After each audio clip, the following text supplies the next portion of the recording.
Welcome back everyone, and welcome to the last episode where we're converting this Sainsbury's delivery van into the ultimate winter camper, where it's going to take us on the trip of a lifetime to the Arctic.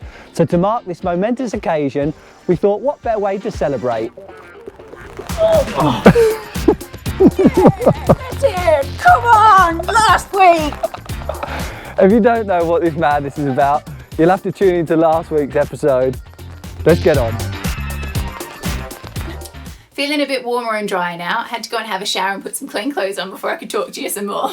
That took us 3 takes, by the way. Oh my God. The first was the worst though, let me show you that. Hit the floor like a sack of potatoes. I still feel a bit sick from it. We had to lather them up with some Fairy Up liquid and some hose. Oh, I don't know the face. Come on, you gotta get wet. Anyway, so we're in the last week of the build. Yeah, I always feel sad on the last week of the build. I always think it feels like when you get back off holiday and you're a bit sad because you think, like, when's the next build coming? Like, when's your next holiday coming? So the whole point of the build is to go on holiday. No, I think I enjoy the build just as much as the holiday. Such a loser. But anyway, so first jobs first, we need somewhere to sleep. So let's get on with building this bed, eh? Let's do it.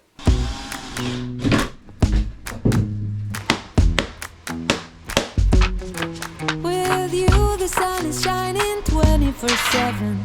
'Cause when we're together, it feels like we're in heaven. If it will get dark, you'll be my million stars. I know I can lean on you. So we've come up with a new way to cut foam mattresses. We always used to cut them with a household like electric carving knife, but that's quite hard to keep them nice and straight. But the old track saw does it a treat. Go on the track saw. Look at that. You have to do it twice, flip it over, because obviously it won't go deep enough, but gives you a lovely finish. Like a hot knife through butter. Baby, so good, so good. Every single day we spend apart, I wanna be with you. I tell you what, that is the new way we're going to cut mattresses with the track saw. It is good, I am impressed. It gives a nice straight finish, and I tell you what, we splashed out. We got a new mattress. We never buy new stuff, but especially not new mattresses.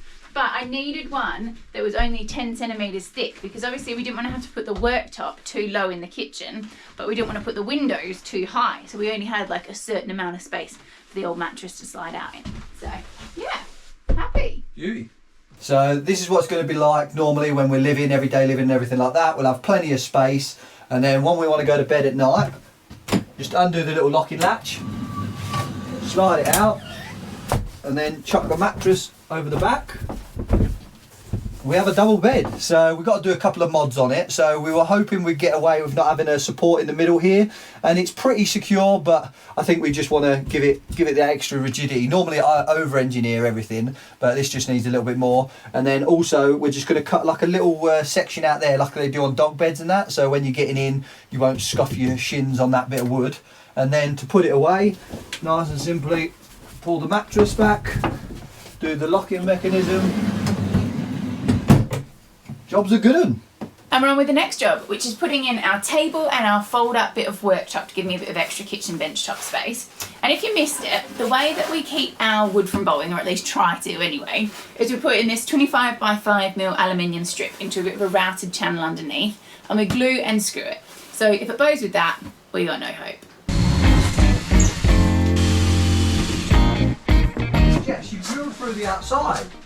I have not. You have? You're kidding. No. That's Yeah. not...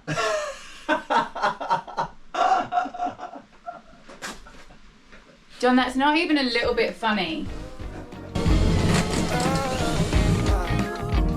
See, funny thing about love is, God!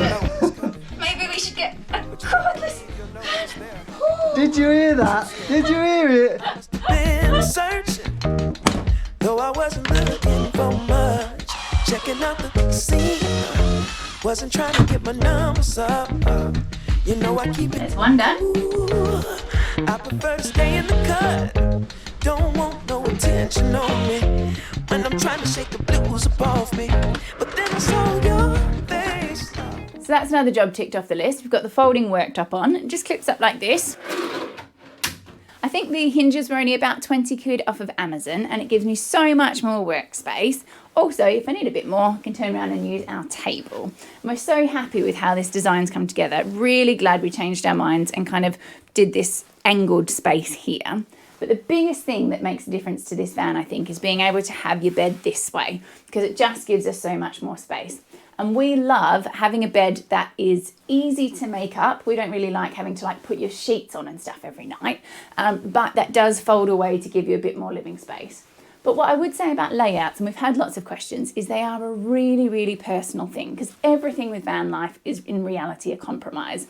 So what my biggest piece of advice would be is to go and see as many as you possibly can and actually get inside them. Looking at them on YouTube is brilliant, and thinking about what matters to you and what doesn't. So like loads of people don't like having a toilet in their van. For me, being pissy pants, as John calls me, is an essential. So go and see as many as you can, and like do things like go into the bathroom and see what the space is like. Imagine yourself cooking dinner. Is there enough space for the way that you like to cook? Have a sit down at the table and see what it really feels like. So that's our top tip for if you're looking at buying or making your own little home.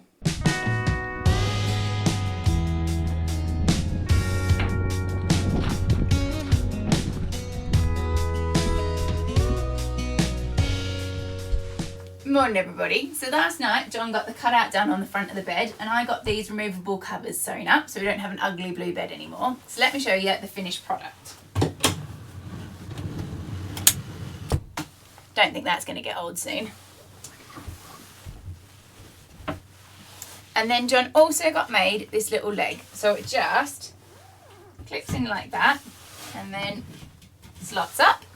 We're unfortunately having to use a snap-on step at the moment, but I have ordered one that's a bit nicer. I want to keep the snap on, but she's not having it. That's not happening. And then this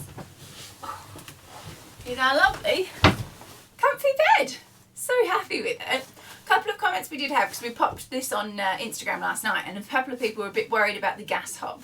So just to put your minds at ease, there's no igniter switch in it. You can only light it with a clicky lighter. And we've also got one that's got a safety shut-off valve. So the only way that gas can come out is if it's fully depressed. If you knock the little, what are they called? The knob. The knobs. If you knock a knob, no gas is coming out. You have to like fully press it down. And this is quite a ways above those knobs. So there's no way that that can happen realistically. Yeah, so we're all safe with the knobs in bed, aren't we? Got some good news for the bungee brigade. I have authorised another bungee. And it was her idea as well. So look at this, look. So obviously we need somewhere to store this leg. So we're going to put it in here. And then, yeah, just have a bungee going around there. So I'll have to make one of them beauties. Yeah. It's in a cupboard though, I will note. All the bungees. Anyway, so today I need to sew the covers for the cushions for our seat. What are you going to do? Yeah, I'm going to do loads of finishing off bits. So I'm going to get the fridge in. We've got a little coat rack we're going to do and bits like that. So, yeah. Let's do this.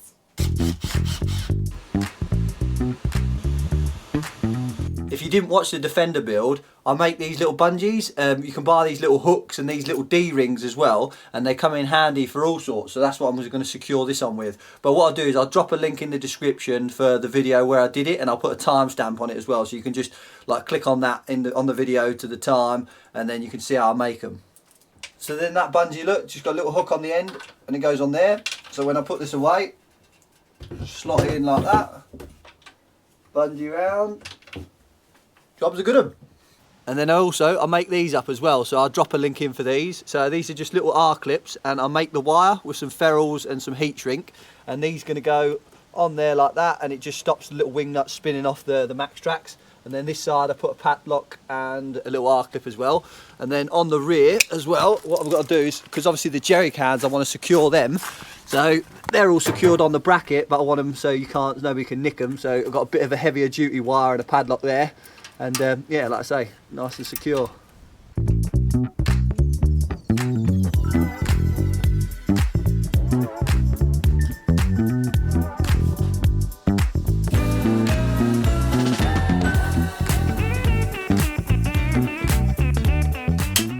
I also need to say thanks for a couple of the comments I got last week as well. So, you know, I installed that electric fan for the electrics and the fridge to keep it cool. Well, some people sent me some links for some temperature switches, and I didn't even know these existed before, but basically you just solder them into the wire and you get set temperature ones where, say it's 45 degrees, and then when it hits 45 degrees, it closes the contact and it will operate the fan. So it's brilliant that. And then somebody else sent me one where you can actually set the temperature on them as well. So brilliant bit of advice, and I'll definitely be installing one. So thanks very much.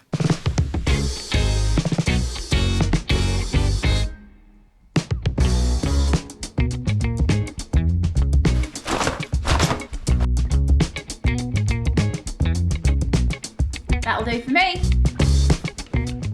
So whilst Jess is on with the sewing, I thought it's about time. Now that's pretty much everything in, let's go get a wade. So she's been judged, she's been assessed, Come on.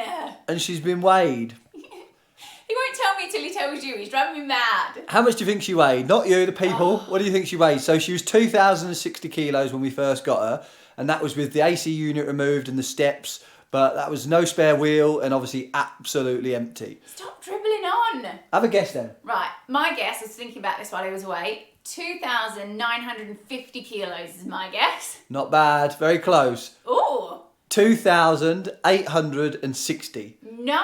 So that's with half a tank of fuel as well. We've got 2 full gas tanks in there, 6 kilo gas tanks, and pretty much everything in. We've just got to do all the finishy bits now. And yeah. Just like toilet roll holder and stuff. Yeah. There's nothing else weight-wise, apart from obviously we'll have to fill up the water tank. Yeah, that's so there's 100 kilos, yeah. So what does that leave? It's 540 kilos payload with a full tank of water. So that is quite a lot of food for me to take with me. Get some more bungees in. Oh, for God's sake.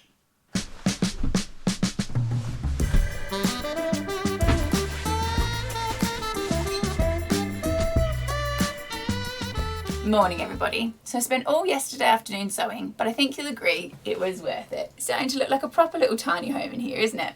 So I've got all my cushion covers sewn up. Don't judge my sewing. I've taught myself. I'm YouTube certified, as one of the people put in the comments, which we loved.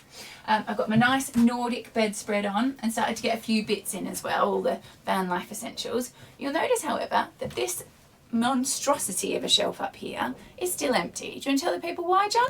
I've decided, and especially from all the comments I got, that how good the bungee looks, that we should just leave it as a showpiece. You know, like you do in the house with all your pictures and all your fancy stuff. So I think that bungee just needs to be pride of place of the van. And I think if anybody comes in the van, they'll have a look round and go, nice, nice, yeah, all right. Well, look at that bungee. I think that's what it'll be, won't it? So we're going to leave the shelf empty and just have a nice bungee on show. Such a loser. And seeing as I now need to make even better use of my storage space, we've got someone coming to help us today. We've got John from Shadow Foam coming down, and basically he does it's foam that you DIY, cut out yourself to organise all your stuff. It's especially for tools anyway, so I'm not that interested in coming down because I don't really like tools. But yeah, no, it's a brilliant way to organise things, and we're going to do some bits in the van with it as well. Yeah, so we thought it would be really good to use in the van because obviously you can sit everything in the foam and it will stop it rattling and moving and stuff like that. So we thought it was a really good little solution idea. Yeah, but before he gets here, we've got a bit of time. So you know what we've got time for? Go on. No. Go on. No. Tool Talk Tuesday. So I've got to be quick because John from Shadow Foam's just messaged me and he's just down the road. And after last week, Jess has told me I've got to do more van life essential tools. So this week I'm going to review this battery pack. So we've had this for about a year. It's a King's brand from Australia. And basically, would you believe it, it's a jump starter, and this will jump start your van. It's a 3-in-1 because you get a torch, a jump start and a battery bank as well. So you can charge your phone, your laptop or anything like that. And if you followed us for a while, you'll know that this has got us out of a few sticky situations.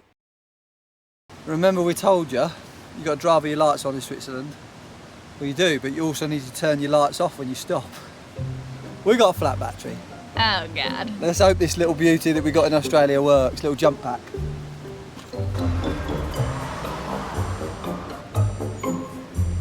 Ready? Yeah, get in, you little beauty. So as you can see, it paid for itself just on that day. So I wouldn't rely on jump leads either, because I heard of a few instances where people have jump started people and it's fried ECUs and things like that. So people might not be keen. And also if you're wild camping, well, there's no one there to jump start you anyway. So yeah, brilliant one for the van workshop. So the boys are here. John and Matt are here from Shadow Foam to help us out sort all the storage. And we haven't actually explained to you what the Shadow Foam is. So do you want to let them know, John? Yeah, so Shadow Foam is like a customisable grade of foam. It's dead easy. You just lay stuff out, cut round it, peel back the foam, and you can just easily organise anything. So when I was watching your Tool Talk Tuesdays, it was like the dream, you know, and I'm seeing it in person now. You have got some collection in here. It's hanging from the ceiling. It's flipping everywhere. Yeah, don't tell her, don't tell her. But yeah, the first thing we've got to do is we've got to sort out the storage for the recovery gear. So first things first, I've got to get all the tools for that.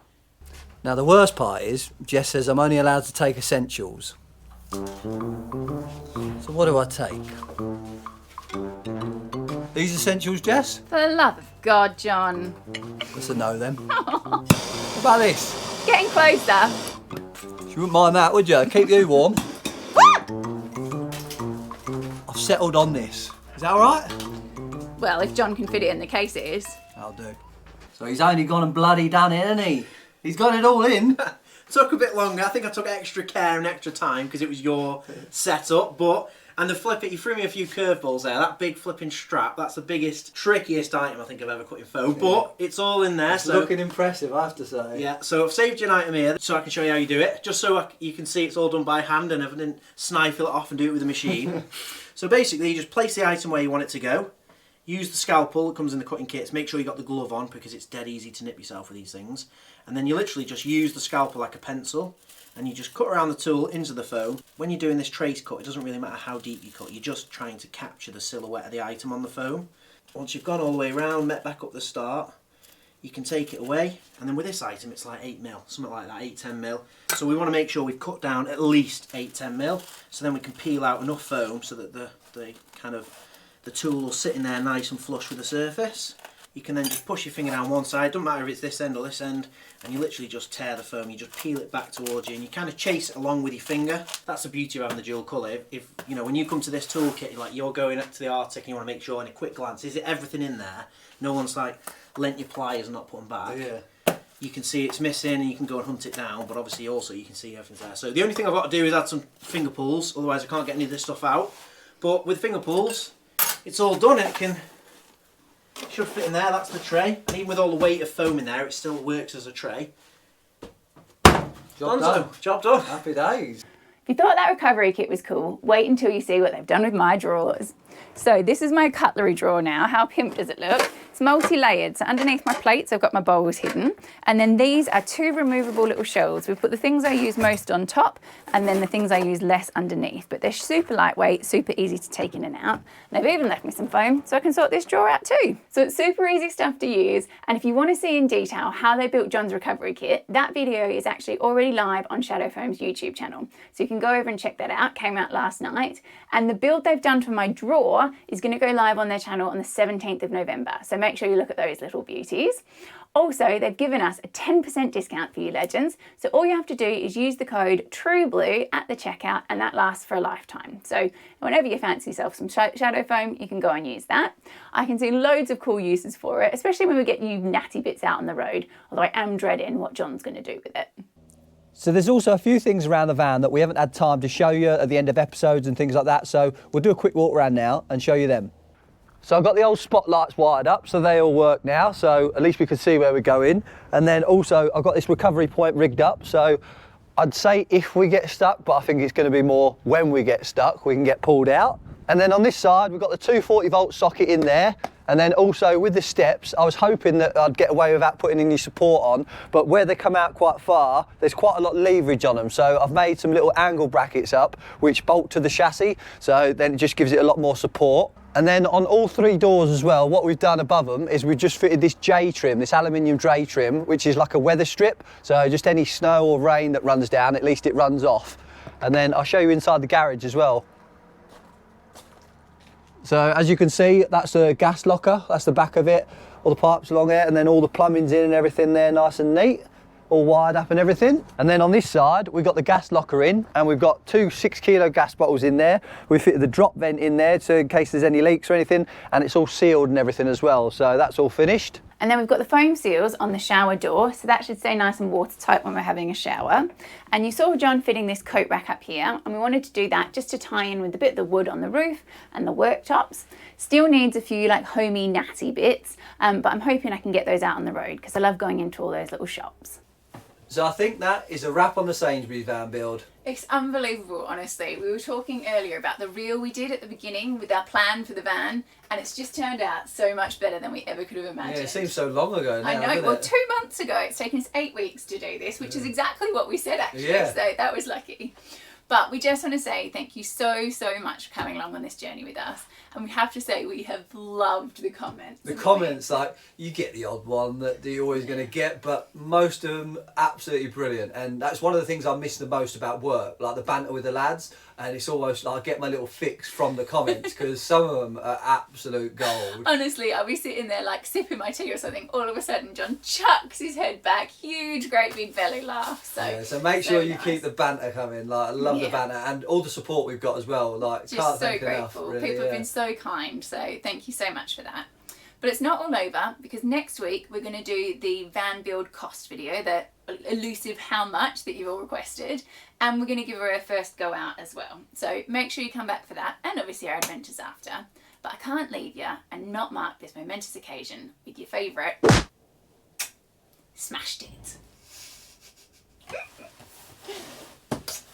See you next week.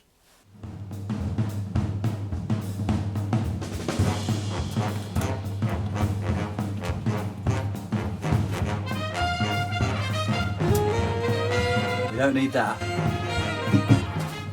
But what we do need is a nice selection of bungee. Just the job.